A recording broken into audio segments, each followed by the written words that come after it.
Just imagine if you were there on 13th of April 1919 at Jallianwala Bagh, celebrating the day of Baisakhi in Punjab. But suddenly, some Englishmen came and started firing over you.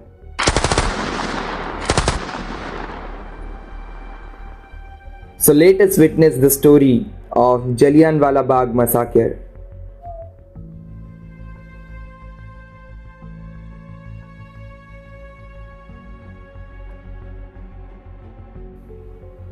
A bill was introduced in the Central Assembly.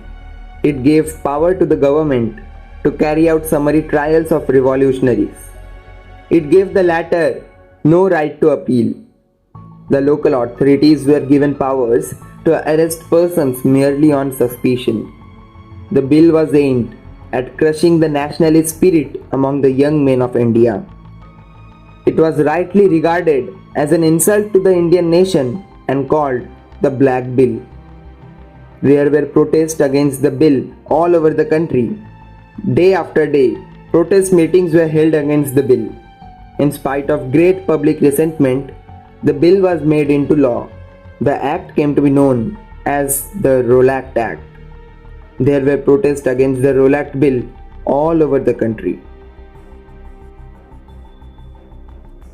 The people looked towards Mahatma Gandhi for the next step. He spent many sleepless nights thinking out of a plan of action for Indians. Mahatma Gandhi asked the people to observe a hartal on April 6, 1919.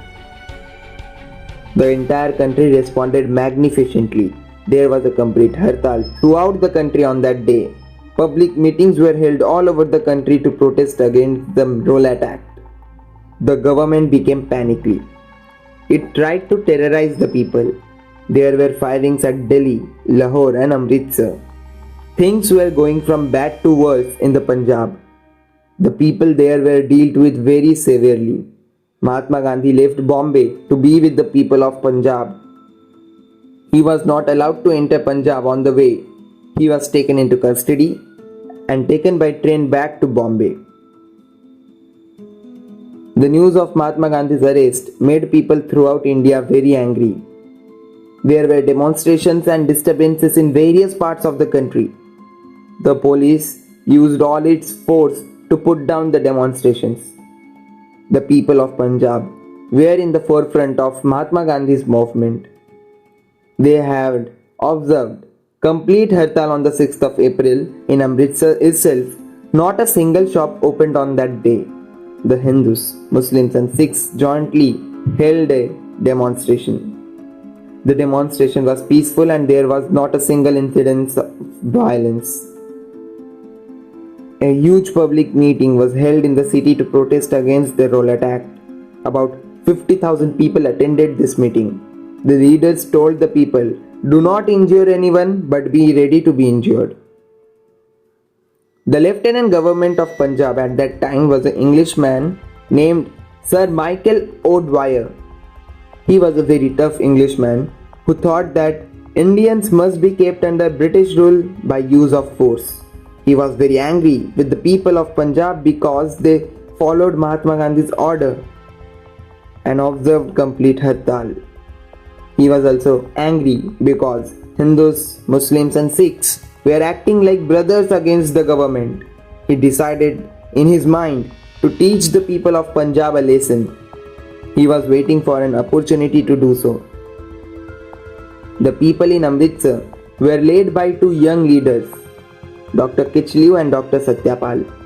O'Dwyer gave orders that they should be arrested immediately. They were arrested by the police and taken out of the city. This was the day on which Mahatma Gandhi had been detained while coming to Punjab. The news of their arrest spread throughout Amritsar like wildfire.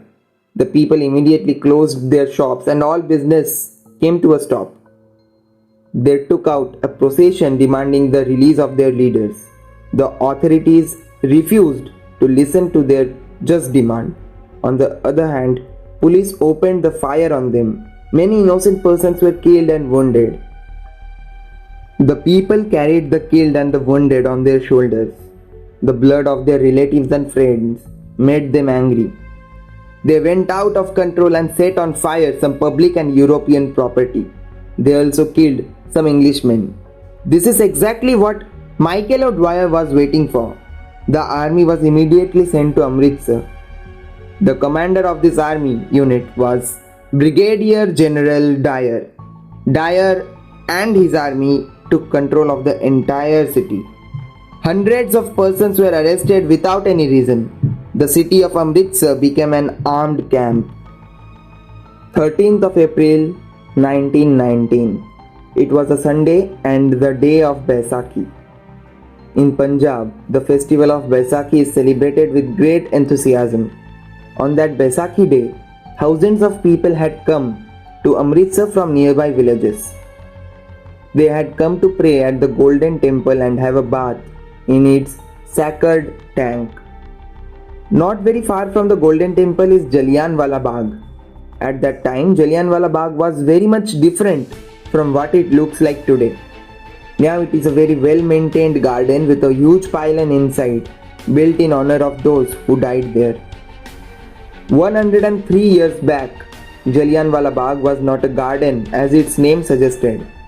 It was a waste space in the heart of the city, used for fairs and public meetings. This space was enclosed on all four sides by the back walls of the houses built all around. The entry of Jallianwala Bagh was through a narrow lane. There were no other regular exits, though at 4 or 5 points one could get out through narrow openings. It had been announced that a meeting would be held at the Jallianwala Bagh in the evening of the Baisakhi day. Dyer wanted to frighten the people. He marched his army throughout the city in the morning. He announced that he would shoot people who attended the meeting. The brave people of Amritsar were not afraid of Dyer's threat. They decided to attend the meeting as announced. At the fixed time, about 20,000 people had gathered at the Jallianwala Bagh. They wanted to protest against the unjust laws passed by the government. In the crowd were men, women and children of all communities. All of them were unarmed. They were not afraid of the police and army which was posted everywhere in the city. The meeting had started. Speaker after speaker pleaded with the government to withdraw the Rowlatt Act. As the meeting was in progress, General Dyer entered the Bagh through the narrow passage with his army.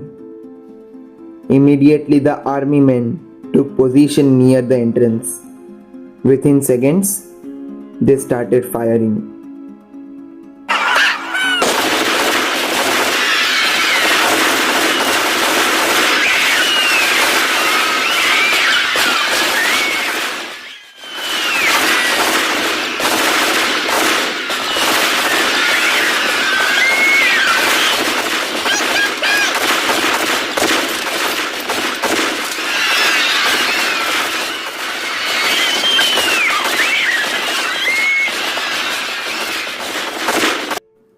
All this happened within a matter of minutes.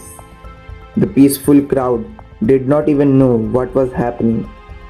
The firing went on over for 10 minutes. In all, 1,650 rounds of ammunition were fired. General Dyer stopped shooting only when ammunition was all used up. The firing was directed towards places where the crowd was the thickest. This was done to kill as many people as possible. Hundreds of people were killed on the spot. Every corner of the Bagh was full of people dead and dying. There was blood all over the place. Hundreds of Indians died at Jallianwala Bagh on that day. The wounded were left by Dyer there in the Bagh. There was no one to give them medical aid. Curfew was in force in this city in the evening. Nobody could therefore move out to help the wounded.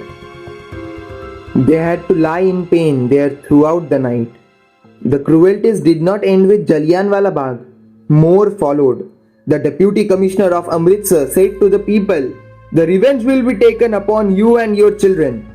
Hundreds of people were whipped in streets. All Indians passing through a certain street were made to crawl on their bellies. Like the people of Amritsar, people in other cities of Punjab were also treated very badly. The army took over the entire province. It used brutal force to suppress the people.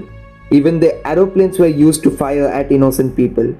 People were ordered to salute every Englishman they saw on the streets. Lawyers were given orders to work as constables and even as coolies. For even minor offences, people were flogged in public. Thousands of persons were arrested and kept in jail for months. Students were made to walk miles daily and report at the police stations. All this was done against unarmed, non-violent citizens. The events in Punjab shocked the people throughout India. The people in India were already very angry. This increased their anger beyond limit. Whatever little faith they had in the justice and fair play of the British government vanished. India's national poet Rabindranath Tagore returned the honor and title the British had given him. He said, "The late events have conclusively proved that our true salvation lies in our own hands."